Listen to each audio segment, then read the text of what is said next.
Hello viewers, आप देख रहे हैं मेरा YouTube channel professor Salim academy. आज हम नया चैप्टर स्टार्ट कर रहे हैं और ये चैप्टर का नाम है थ्योरी ऑफ सप्लाई। ये चैप्टर नंबर 5 है हमारा और आज इसका हमारा पहला लेक्चर होगा। और आज के लेक्चर में हम बात करेंगे स्टॉक वर्सेस सप्लाई और रिजर्व प्राइस के बारे में। अंडरस्टैंडिंग करते हैं स्टॉक वर्सेस सप्लाई के बारे में। वैसे तो आप स्टॉक और सप्लाई के जनरली एक वर्ड सुन चुके होंगे, लेकिन इकोनॉमिक्स के पर्सपेक्टिव से हम जानने की कोशिश करेंगे कि स्टॉक की मीनिंग क्या है और सप्लाई की मीनिंग क्या है। सबसे पहले जानते हैं स्टॉक के हवाले से। स्टॉक कहलाता है फ्यूचर सेल।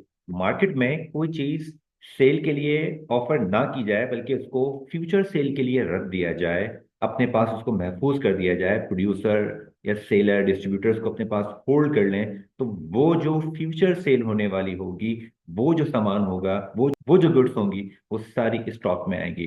जैसे कि आप ये देख रहे हैं, stock refers to the total quantity of goods that a seller intend to sell at a specific reserve price either in the future or immediate sale। यानी फ्यूचर सेल या इमीडिएट सेल के लिए जो चीजें होल्ड कर लिए जाएं, वो स्टॉक कहलाता है। अब हम बात करते हैं सप्लाई के हवाले से।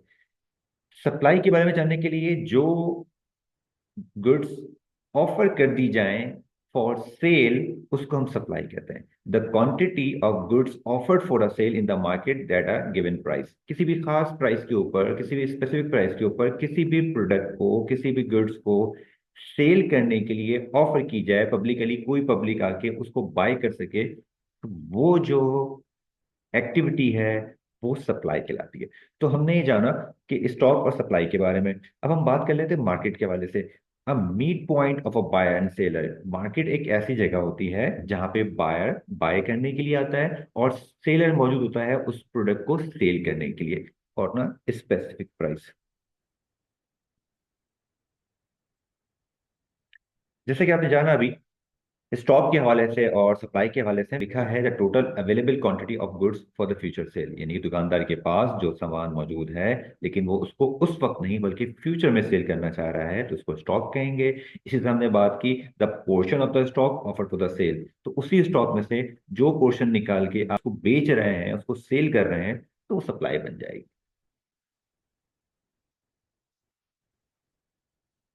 Stock impact on market prices. Stock का क्या असर होता है मार्केट की प्राइस के ऊपर किसी भी प्रोडक्ट की? तो इसका असर दो तरह से होता है। नंबर वन, हाई स्टॉक, और नंबर टू, लो स्टॉक। तो हाई स्टॉक में क्या होता है? हाई स्टॉक के अंदर आपके पास, यानी किसी प्रोड्यूसर के पास, स्टॉक की अवेलेबिलिटी बहुत ज्यादा होती है। और मार्केट के अंदर जो उस जैसी प्रोडक्ट बनाने वाली और कंपनीज हैं, यानी जो कंपटीशन आपस में है या जो कंपेटिटर हैं, उनके दरमियान एक पोटेंशियल कंपटीशन शुरू हो जाता है, क्योंकि दोनों के पास बहुत ज्यादा मिकदार के अंदर क्वांटिटीज में रिजर्व रखे हुए होते हैं, स्टॉक रखा हुआ होता है। तो इससे क्या होता है? इससे बेनिफिट होता है कंज्यूमर को कि मार्केट में कंपैटिटर्स अपनी प्रोडक्ट को सेल करने के लिए उस प्रोडक्ट की प्राइसेस को थोड़ा सा कम कर देते हैं, क्योंकि they have the lot stock. Number two पे आ जाए, reduce stock can create scarcity. Stock कम होगा, मार्केट में चीजें कम होंगी, बिकने के लिए यानी सेल के लिए चीजें कम होंगी, तो वो डेफिनेटली प्राइसेस को उस प्रोडक्ट की बढ़ा देंगी, क्योंकि पब्लिक की डिमांड एक स्पेसिफिक सर्टेन लेवल के ऊपर होती है। और स्टॉक कम हो जाएगा या सप्लाई कम हो जाएगी, तो इसका इफेक्ट ये पड़ेगा कि मार्केट में चीजें या उनकी प्राइसेस जो है वो महंगी हो जाएंगी। अब हम बात कर लेते हैं अपने दूसरे टॉपिक पे, जो क्या है रिजर्व प्राइस के हवाले से।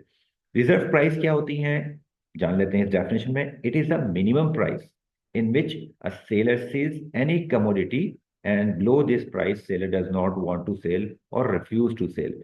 इसका मतलब ये हुआ कि रिजर्व प्राइस वो प्राइस होती है जो किसी भी सेलर के लिए एक अच्छी प्राइस होती है, और एक सर्टेन प्राइस से नीचे वो जब किसी प्रोडक्ट को सेल ना करे बल्कि उसकी एक स्पेसिफिक प्राइस हो, तो वो प्राइस रिजर्व प्राइस कहलाती है। Contrary, it is maximum price for the buyer, यानी कि बायर को मैक्सिमम प्राइस पे करनी पड़ती है उस प्रोडक्ट के लिए। अब हम जानते हैं कि कौन से ऐसे फैक्टर्स हैं जो कि रिजर्व प्राइस पे इंपैक्ट डालते हैं। तो ये फैक्टर्स ये है, नंबर वन फैक्टर है intrinsic value of the item. यानी कोई ऐसे प्रोडक्ट है जिसकी अपनी वैल्यू जिसकी अपनी वैल्यू बहुत ज्यादा है उसकी प्राइस के मुकाबले में।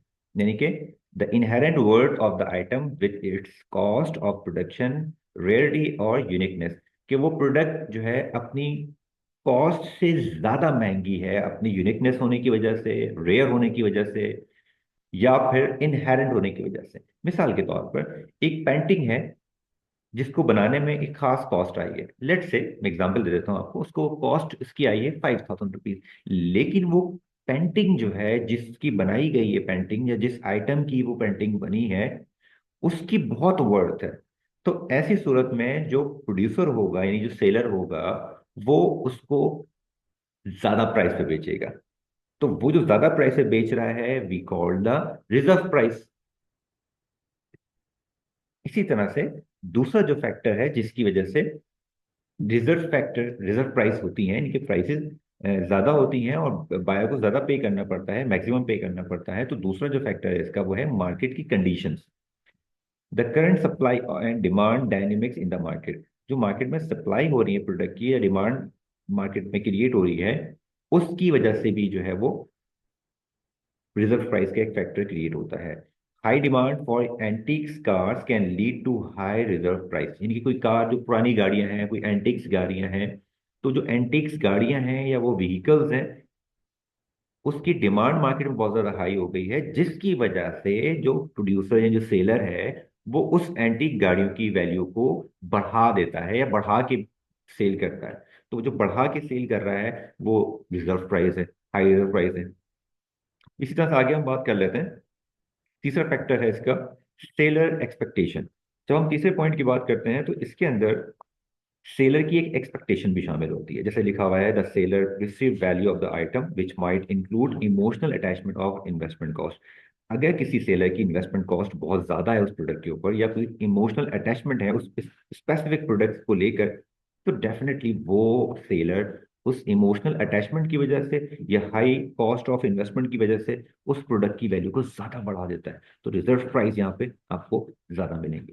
तो इस तरह की जो सारे फैक्टर्स हैं, हम वन बाय वन पढ़ रहे हैं। अब हम नंबर 4 फैक्टर की तरफ मूव करते हैं, और चौथा जो फैक्टर है वो है कॉस्ट और लायबिलिटी के हवाले से। जैसे अभी आपने जाना कि कॉस्ट ऑफ प्रोडक्शन अगर बढ़ जाती है, या वो फाइनेंशियल उसकी नीड की वजह से उसने लायबिलिटी को क्रिएट किया हुआ है या लोन बोरो किया हुआ है, जिसकी वजह से ओवरऑल कॉस्ट जो है वो बढ़ रही है और उसका प्रॉफिट मार्जिन बहुत ज़्यादा रिड्यूस हो रहा है, तो ऐसी सूरत में वो प्रॉफिट मार्जिन को मेंटेन रखने के लिए और कॉस्ट को कवर करने के लिए रिजर्व प्राइस के ऊपर वो प्रोडक्ट को सेल करेगा। या फिर आप कह सकते हैं कि गवर्नमेंट ने टैक्सेस को इंक्रीज कर दिया है, जो लोन बोरो किया गया है, तो ऐसी सूरत में भी इसकी जो प्रोडक्शन कॉस्ट है बढ़ने की वजह से वो रिजर्व प्राइस की तरफ मूव करेगा। इसी तरह पांचवें फैक्टर को हम देख लेते हैं, वो है हिस्टोरिकल डेटा के हवाले से। इसमें ये होता है कि आपसे मुराद जो प्रोड्यूसर है, वो प्रोड्यूसर देखता है कि उसकी जो पास्ट में, उसकी माजी में जो उस आइटम की सेल हुई है वो किस प्राइस के ऊपर हुई है, और अगर वो प्राइस ज्यादा पे हुई है तो वो ज्यादा प्राइस के ऊपर उस प्रोडक्ट को सेल करेगा रिजर्व प्राइस सेट करके।